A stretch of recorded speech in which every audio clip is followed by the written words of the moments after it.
Hey there folks, Santee at the Arizona Ghost Riders here. We got some mail. Hey Santee, could you make one on Black Bart? A bunch of you. The best stagecoach robber in the Wild West, Black Bart.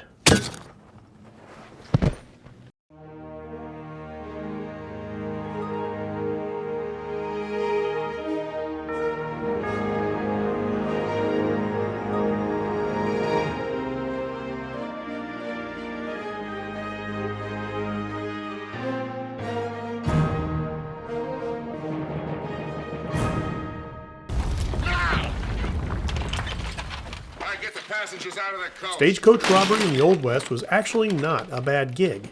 It was an easy way to make money, and the risk of danger was pretty low.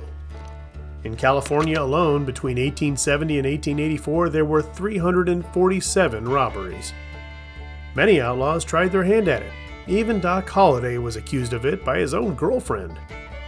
Bill Brazelton, the ghost who haunts this channel, was adept at robbing coaches as well. But the most notorious was not a desperate highwayman, nor was he a shootist who had a reputation. Charles E. Bowles was born in England in 1829, and like many hopefuls with an adventurous spirit, made his way to the goldfields of California in 1849. When the Civil War broke out, Charles enlisted in the Union Army and was wounded at Vicksburg.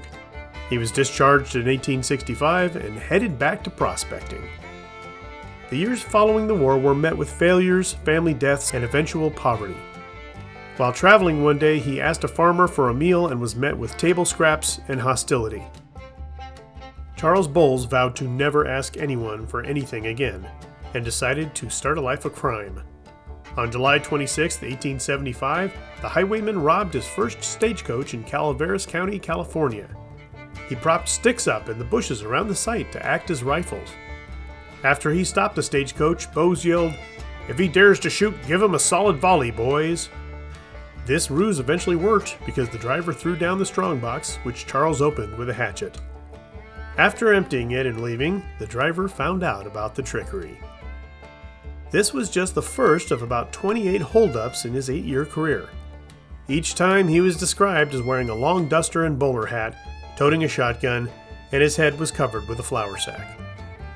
Interestingly, the robbery investigations also revealed that the bandit was polite and never took money from the passengers.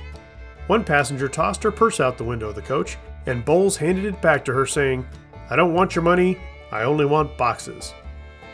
It was a difficult case to crack for Wells Fargo detective James B. Hume, because the only evidence left at the scenes was the occasional handwritten poems signed Black Bart, which was a character from a short story Charles was fond of.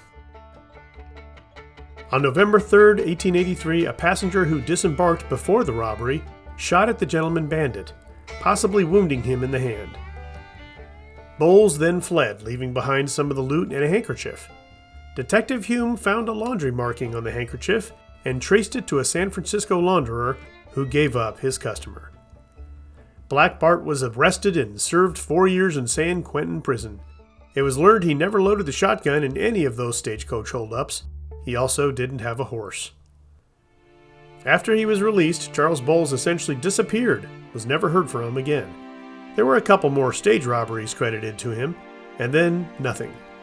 He did have a wife and kids he left in Illinois, but never contacted them during his outlaw years.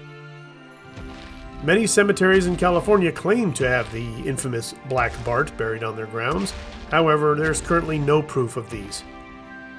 Wherever he is interred, the important takeaway here is that the most successful highwayman of the 19th century was a smart and witty gentleman who had no interest in violence. I've labored long and hard for bread, for honor and for riches, but on my corns too long you've tread, you fine-haired sons of bitches. Well folks, that's it for another episode. Thanks for watching. As always, please like, share, and subscribe. And we'll see you on down the trail.